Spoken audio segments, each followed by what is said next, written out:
Yo! Saviez-vous qu'après avoir suivi 1,8 million de conscrits suédois pendant plus de 31 ans, on s'est aperçu que pour chaque tranche de 5 centimètres en plus, en taille bien sûr, ceci diminuait les chances de se suicider de 9%. Autrement dit, les petits se suicident plus que les grands. Voici le genre de chiffres dont nous a preuve Le pouvoir d'écran, écrit par Nicolas Herpin aux éditions La Découverte, qui a été édité en 2006. C'est honnêtement l'un des meilleurs livres que j'ai lu depuis bien longtemps. Le but de ce livre est de nous faire prendre conscience de la taille dans notre société, notamment et principalement et essentiellement chez l'homme. En effet, dans l'émission La tête au carré du 7 novembre 2011, Nicolas Herpin statue qu'il n'a pas observé d'effets extraordinaires chez la femme. À ce moment-là, et pas mal de fois dans le livre, je me suis demandé si Nicolas Herpin avait un biais sexiste ou s'il n'y avait vraiment pas d'effet extraordinaire observé chez la taille de la femme dans notre société. Nous allons donc parler du pouvoir des grands et comment moi j'interprète la taille et son importance dans notre société, et on va découper ça en 5 parties. La première partie concernera l'histoire et ce qu'elle nous apprend par rapport à la taille.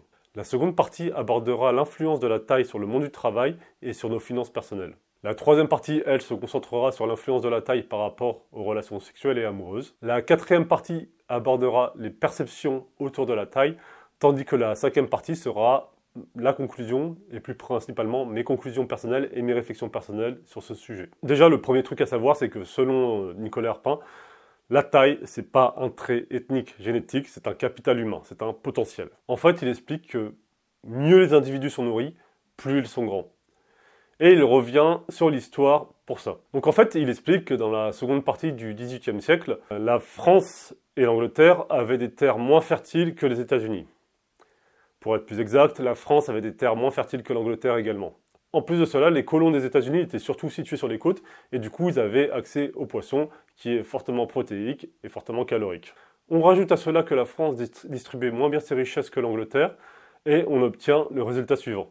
Selon les anthropologues spécialisés dans la bouffe dans l'histoire, à cette époque, les Français avaient en moyenne 1800 calories par jour, les Anglais avaient 2000 calories par jour et les Américains avaient 2300 calories par jour. Ce qui fait que, par rapport à la moyenne actuelle, les Français à cette époque, faisaient moins 10 cm que la moyenne actuelle. Les Anglais, ils faisaient moins 6 cm que la moyenne actuelle. Et les États-Unis faisaient la même taille, à peu près. Donc, on voit que c'est simplement l'accès à la calorie qui vous permet d'acquérir votre taille maximale. Encore une fois, la science montre que le capitalisme est nuisible pour le plus grand nombre. La deuxième étude sympa, ça se passe au Guatemala. Ça se passe dans les années 70, ça s'étale sur 30 ans, et ils ont mesuré une population guatémaltèque, mais qui a connu deux destins différents. La première population est restée au pays, la deuxième population a émigré aux États-Unis. Donc on a mesuré tous ces échantillons dans les années 70 et on les a remesurés 30 ans plus tard. Il s'est avéré en moyenne que la population qui avait émigré aux États-Unis mesurait 10 cm de plus que la population qui était restée au Guatemala. En fait, avant cette étude, on pensait que c'était dû à une caractéristique génétique. On pensait qu'en fait, les descendants des colons espagnols étaient grands parce qu'en fait, c'était juste un trait génétique, tandis que les Indiens, donc les descendants des colonisés, étaient plus petits, pareil, à cause de la génétique. Et en fait, on s'est aperçu que non, c'était juste en fait une mauvaise répartition des ressources qui avait fait que les riches étaient plus grands et les pauvres étaient plus petits. En fait, c'est effrayant et limpide.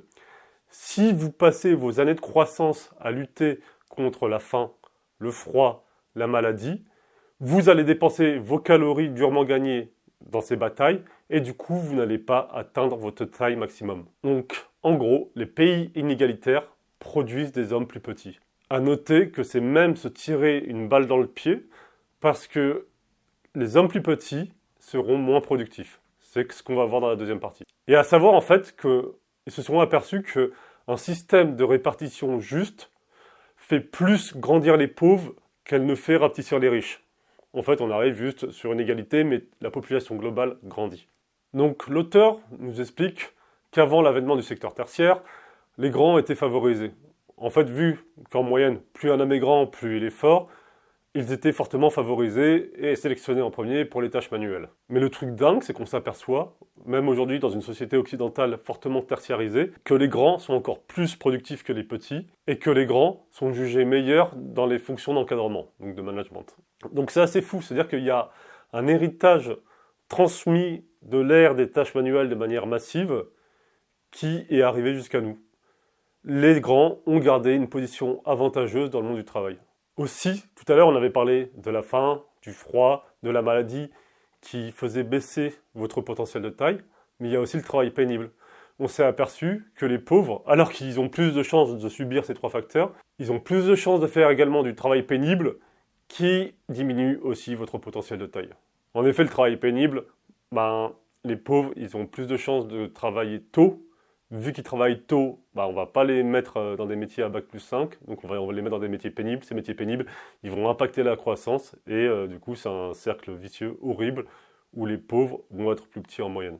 En gros, la taille dans le monde du travail et des études, c'est un indicateur énorme. Et on va voir quelques exemples ensemble. Donc on revient à nos conscrits suédois, qui sont une super étude vu que ça se base sur des dizaines d'années avec beaucoup de gens. On s'est aperçu que chez les conscrits, donc les hommes qui faisaient plus d'1m94, il y avait 43% de ces hommes de plus d'1m94 qui avaient fait au moins 1 an d'études. Si on fait la même chose chez les hommes qui font 1m65 ou moins, on s'aperçoit que le chiffre de personnes qui ont fait au moins 1 an d'études chute à 22%. Et là, on va commencer à arriver sur des stats assez intéressantes et on va parler du salaire. Et c'est là où on va arriver aussi à des trucs concrets et assez fous. On s'aperçoit que pour chaque pouce, donc un pouce, pour ceux qui ne connaissent pas et qui n'ont pas joué à Warhammer, c'est 2,54 cm. Donc pour chaque pouce en taille, on est sur une augmentation de 1,8% au Royaume-Uni et 2,2% aux États-Unis. Donc aux États-Unis, un homme qui mesure 1 pouce de plus que l'autre gagnera 789 $ en plus de lui par an. C'est incroyable. Et si on va plus loin que ça, un homme qui mesure 1m82 gagnera 5 525 $ de plus qu'un homme de 1m65 par an.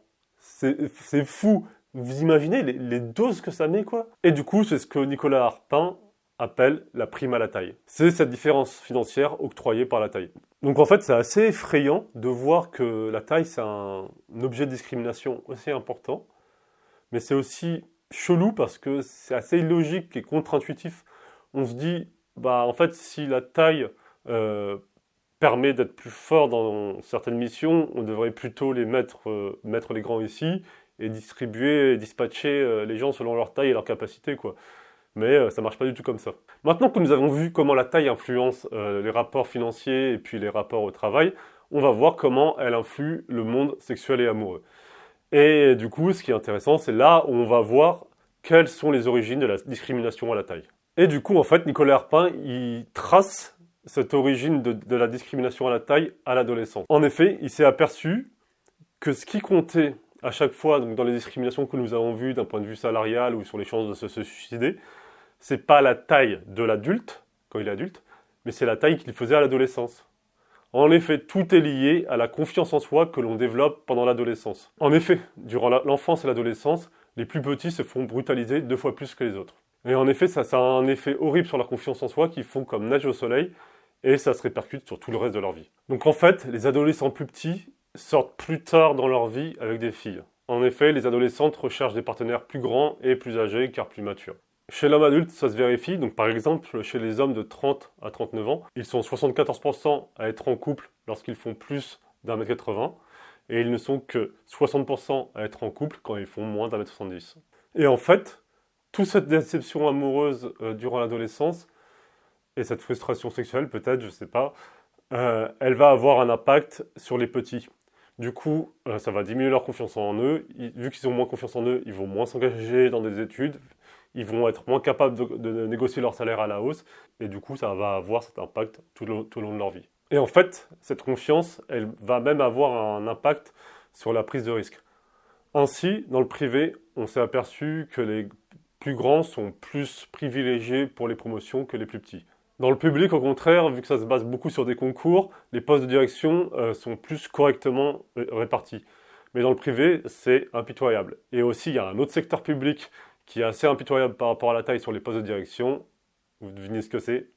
Ouais, c'est l'armée. Les officiers promus sont en moyenne plus grands. En fait, ce qui est marrant, c'est qu'on se rend compte que les secteurs majoritairement dominés par des politiques et des croyances conservatrices sélectionnent sur des critères superficiels et complètement débiles. Enfin, je vais finir sur des études qui sont assez intéressantes. La première, c'était juste de demander à des étudiants de qualifier les hommes plus petits.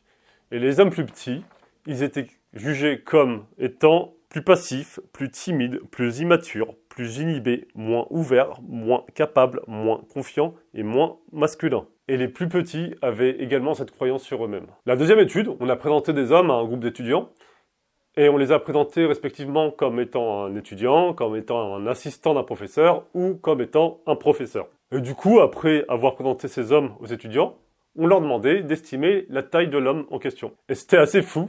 En moyenne, le professeur, dans les estimations des étudiants, il gagnait 5 cm de plus que l'étudiant. Et en fait, ce qu'il faut comprendre par rapport à ça, c'est que la taille est complètement intériorisée comme marqueur de domination et de statut social. Les conclusions. Franchement, c'est un des meilleurs livres que j'ai lu de ma vie. On peut rigoler par rapport à ça, parce qu'on peut se dire, ouais, c'est de la sociologie, il y a des trucs plus forts émotionnellement.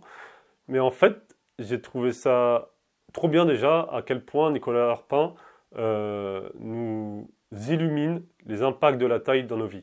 Donc ça passe par le travail, ça passe par les postes de direction, ça passe par l'amour, ça passe par les chances de suicider, ça passe par les chances de négociation de salaire.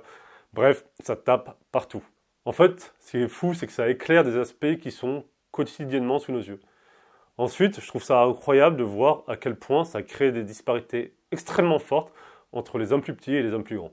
Et du coup, ce qui est intéressant aussi, c'est que Nicolas Arpin finit le livre en disant que la France n'est pas prête pour une discrimination sociale en plus à traiter. Et du coup, j'ai envie de me prêter à cet exercice. Donc là arrive le moment un peu délicat. Nicolas Arpin, comme je vous l'ai dit, je me suis demandé s'il n'avait pas des biais sexistes. Déjà, il est incontestable par rapport aux chiffres qu'il produit que la taille est une source de discrimination. Par contre, ce qui est intéressant, c'est que ça touche principalement les hommes. Et je pense qu'on l'a quand même tous assez vu, même si c'est intériorisé, mais on a pu tous le constater. Et en fait, c'est assez intéressant parce que du coup, ça se retrouve pas mal chez les populations incel, sur jeuxvideo.com ou des trucs comme ça. C'est-à-dire que régulièrement, on va entendre dire des jeunes hommes assez désespérés qui n'ont pas une grosse intelligence sociale dire qu'ils n'arrivent pas à trouver une meuf parce qu'ils sont petits. Et ils vont pas se remettre en question sur d'autres critères et sur d'autres domaines. Mais en même temps, je pense que tous les hommes l'ont vu chez leurs potes ou senti si eux sont petits. Ils se sont fait plus brutaliser parce qu'ils étaient petits, ils se sont plus fait moquer d'eux parce qu'ils étaient petits. Ils ont moins connu d'histoires sexuelles et amoureuses parce qu'ils sont petits. Et je pense que ça s'est introduit tout le temps dans leur vie. Et du coup, ça pose la question de comment est-ce qu'on ajoute une discrimination au tas de discriminations qui existent déjà. Est-ce qu'on les priorise? Est-ce qu'on les met au niveau égal? En effet, est-ce qu'on les met au niveau égal? En fait, pour moi, ça rejoint le débat sur la calvitie. C'est principalement des hommes blancs qui vont se plaindre de la taille, c'est principalement des hommes blancs qui vont se plaindre de la calvitie. En effet, l'homme étant avantagé dans notre société, quand il se plaint d'une discrimination, ça apparaît comme assez creux. Quand l'homme blanc se plaint d'une discrimination qui ne le touche que lui, ça peut apparaître comme étant déplacé. Et du coup, la question, c'est est-ce que les groupes opprimés doivent s'occuper de discrimination des groupes oppresseurs? Donc en fait, ça nous renvoie à une politique militante qui ressort souvent. Cette politique militante dit qu'il ne faut pas classer les discriminations, qu'elles sont toutes égales et qu'on ne doit pas faire de classement, pas de classification. Or, je pense que l'angle mort de cette stratégie, elle survient à ce moment-là. C'est-à-dire que quand il y a un groupe dominant qui se plaint d'une discrimination, et du coup, dans le cas de la taille, à juste titre, je trouve que les groupes de gauche et les groupes militants vont déconsidérer cette discrimination. Et ils vont la considérer un peu, peut-être de manière illogique. Parce que ça vient du groupe dominant, parce que ça vient de masculinistes, parce que ça vient d'hommes qui ne sont pas sensibles aux autres discriminations. Et du coup, en fait, ça pose la question suivante. Est-ce que la femme doit s'occuper ou penser à la discrimination de l'homme? Est-ce qu'un salarié doit penser à la discrimination qu'un patron connaît? Est-ce qu'un prolétaire doit penser à la discrimination qu'un bourgeois connaît? J'ai pas mal pensé à ça, c'était assez complexe, j'avais l'impression de marcher sur des œufs, et je pense qu'en fait, il faut s'intéresser à toutes les discriminations, même celles qui peuvent nous agacer parce qu'elles touchent les groupes dominants. Parce qu'en fait, je pense déjà que ça permet de compléter le puzzle. On voit le puzzle, on voit les mécanismes, et en mettant les pièces parce qu'on les a étudiées, on peut comprendre l'interaction qui existe entre tout ça. En fait, ce qui est délicat, c'est de manier le statut de l'oppresseur. C'est-à-dire que l'homme va exercer une oppression sur la femme, mais un homme prolétaire va subir les discriminations de la bourgeoisie. Et en plus, l'homme est aussi victime du patriarcat. C'est-à-dire qu'un homme, il ne va pas apprendre à exprimer ses émotions, donc il peut avoir des dommages à sa santé mentale. Il va manger moins de légumes, il va manger plus de viande, plus de matière grasse, et du coup ça peut avoir des conséquences sur sa santé physique et cardiaque. Et ils vont moins se soigner parce qu'ils sont virils, ils sont forts, et du coup ils vont aller voir moins le médecin. Et aussi en conséquence du virilisme, ils vont prendre plus de risques débiles, et du coup ils peuvent mourir ou se blesser davantage. Le patriarcat et la culture du virilisme a un impact négatif sur l'homme, et du coup sur sa capacité à lutter contre la bourgeoisie et le capitalisme. S'intéresser aux discriminations revendiquées par les dominants permet de comprendre qu'en fait, cette discrimination peut-être ne leur est pas exclusive, que cela soit directement ou par rebond. Donc déjà, on voit que la taille, c'est par rapport au biais que Nicolas Arpin a mis en parlant très vite de genre, en disant qu'il n'y avait pas d'effet extraordinaire chez la femme et plus chez l'homme, je pense qu'il a biaisé ce constat. Je pense qu'en fait déjà, le premier principe de ce livre qu'il faut retenir, c'est que la taille, c'est un enjeu de lutte sociale, c'est un enjeu de lutte de classe. On a vu que dans les pays avec des mauvaises répartitions des ressources, les pauvres étaient plus petits et les riches étaient plus grands. Et on a vu que plus on égalisait cette répartition des ressources, plus les pauvres grandissaient et plus les riches rapetissaient. Donc en fait, c'est un enjeu de lutte de classe. Les travailleurs, les prolétaires doivent être correctement nourris pour pouvoir se battre contre la bourgeoisie, pour pouvoir atteindre leur potentiel maximal, qu'il soit physique ou intellectuel. Et du coup, en plus de la répartition des ressources, on s'aperçoit aussi que la répartition des tâches est un enjeu, car le travail pénible fait baisser le potentiel de taille maximum. Ceux qui font des travails pénibles devraient être récompensés en conséquence, ou bien on doit imaginer un roulement où chacun fait son tour le travail pénible pour ne pas impacter la taille des prolétaires qui font ces métiers pénibles. Ok, donc là on a vu que la taille, c'est un enjeu de lutte de classe. Mais c'est aussi une affaire de lutte féministe. En effet, qui souffre de mise au régime forcé? Les jeunes filles adolescentes et les jeunes femmes. En fait, pour tout vous dire, j'ai eu pas mal d'élèves, femmes, qui luttaient pour perdre de la masse graisseuse et pour prendre de la masse musculaire. Elles faisaient tout bien, elles avaient leur carnet, elles faisaient leur muscu, elles mangeaient bien. Et en fait, je me suis aperçu en parlant avec elles, en établissant un lien de confiance, qu'elles avaient été souvent, voire la majorité du temps, voire la quasi-exclusivité du temps, elles partageaient une caractéristique commune. Elles avaient toutes été mises au régime par leur mère durant leur enfance ou leur adolescence. Ce qui s'est passé, c'est que ce régime, ça a perturbé leur système hormonal, donc leur croissance, et du coup, tout le reste de leur vie, autour de leur corps, ça s'est vu aggravé en termes de difficultés pour le gérer. Et cette mise au régime forcé, elle est chiante parce qu'en fait, elle va handicaper ces femmes, mes anciennes élèves, pendant toute leur vie. Parce qu'en fait, avoir un corps qui a fait le yo-yo en termes de calories, bah ça rend un corps fragile. Et du coup, ça le rend plus difficile à maîtriser, ça le rend plus difficile à comprendre. Parfois, on va prendre de la graisse, on va pas comprendre pourquoi. Parfois, on va pas réussir à prendre du muscle, on va pas comprendre pourquoi. C'est juste qu'en fait, le système hormonal, le système de fonctionnement, le métabolisme du corps, il a été flingué dès l'adolescence. Donc ça, pour moi, c'est un exemple de discrimination directe. Les stéréotypes de genre autour de la minceur font que des mères vont être cruelles avec leurs filles en les mettant au régime forcé. En faisant cela, elles les empêchent d'atteindre leur taille maximale, elles les empêchent d'atteindre leur forme optimale, et ça, c'est une discrimination directe. Après, j'ai parlé de discrimination par rebond, et je vais vous en parler maintenant. Et pour moi, la discrimination par rebond, elle revient dans la sélection de son partenaire, dans les relations hétérosexuelles. En effet, on a vu que les femmes, elles allaient sélectionner des hommes plus grands, parce qu'en fait, les hommes plus grands, ils gagnent plus d'argent, ils se suicident moins, ils ont des postes de direction, ils ont plus confiance en eux, et ils gagnent plus d'argent. Bref, ils seront des meilleurs partis selon les critères de sélection actuels. En fait, ce qui est difficile dans cette histoire, c'est que sélectionner son partenaire selon la taille, ça revient à sélectionner selon les critères de la masculinité hégémonique actuelle. Un homme viril actuellement, il est grand. Et du coup, en sélectionnant son partenaire selon la taille, on contribue à la masculinité hégémonique. Et malheureusement, cette masculinité hégémonique, elle est responsable des violences, elle est responsable du sexisme, elle est responsable de l'homophobie. Et cette masculinité hégémonique, elle est aussi responsable du virilisme qui va se retourner vers ceux qui la pratiquent, car, comme on l'a dit plus tôt, ils vont moins bien se traiter. Donc ils vont moins bien manger, ils ne vont pas exprimer leurs sentiments, ils vont prendre des risques, ainsi de suite, ainsi de suite, ainsi de suite. Ainsi, en reconnaissant la discrimination qu'est la taille, on peut éduquer la population et lutter contre cette discrimination. Et en éduquant la population, on diminue le nombre de fois où cette population va faire des choix selon ce biais cognitif. Et en faisant ainsi, on va rendre davantage de gens heureux. Ainsi, je pense qu'en ne sélectionnant pas selon la taille, la femme hétérosexuelle participe à lutter contre la masculinité hégémonique qui est un critère important du patriarcat. Pareil dans le monde du travail, en ne sélectionnant pas les directeurs et les managers selon la taille, le monde du travail, la société, va forger un monde plus juste qui ne se base pas sur des critères ineptes pour sélectionner ses cadres et ses managers. En fait, ça va être mon mot final. Je pense qu'il faut s'intéresser à toutes les discriminations, même quand elles touchent en apparence les groupes dominants. Je pense que tôt ou tard, ça se répercute directement ou indirectement sur les groupes opprimés.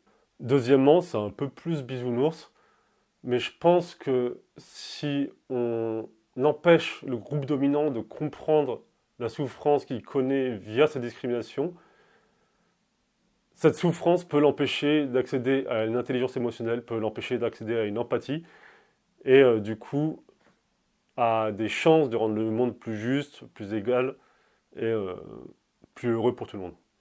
En effet, je pense qu'un groupe dominant qui souffre d'une discrimination peut continuer à être cruel, malveillant et insensible, en partie à cause de cette discrimination. Bien sûr, en partie. Donc je ne dis pas que les opprimés doivent considérer la santé mentale des oppresseurs, je dis juste que ça fait partie d'une stratégie parmi une multitude d'autres pour être plus heureux. Enfin, ma conclusion sera la suivante. Je pense qu'en fait aussi ce qui est intéressant sur cette réflexion par rapport à la taille, c'est qu'on comprend qu'elle est une discrimination périphérique. Et qu'est-ce que c'est une discrimination périphérique? Je pense que c'est une discrimination qui disparaît lorsqu'on règle des problèmes plus importants. En l'occurrence, si demain on règle la lutte des classes, et si on règle le sexisme, donc si on abat le capitalisme et le patriarcat, les discriminations à la taille disparaîtront d'eux-mêmes. Dans le premier cas, si on répartit mieux les ressources, tout le monde aura la même taille, on arrêtera de sélectionner des managers par rapport à la taille. Dans le second cas, si on abat la masculinité hégémonique, si on abat la culture du virilisme, si on abat le patriarcat, les femmes arrêteront de sélectionner par rapport à la taille et la masculinité hégémonique arrêtera d'imposer la taille comme étant un critère de compétence et de désir. Bref, je vous recommande chaudement ce livre. En plus, c'est bien écrit, les éditions La Découverte, ils font un super travail d'édition à chaque fois. J'ai adoré parce que ça m'a permis de me concentrer sur une partie précise de notre corps, qui est la taille. Ça m'a permis de mettre une pièce sur la compréhension du puzzle qui est la vie. Et je trouve que ça illumine plein de choses qui sont sous nos yeux. Et c'est assez révélateur et c'est assez bon en termes de plaisir intellectuel. Voilà, c'est une œuvre extrêmement intéressante qui permet de comprendre plein de conséquences de la taille sur nos vies. Et ça plaira, j'en suis certain, aux plus petits comme aux plus grands. Ciao les gens!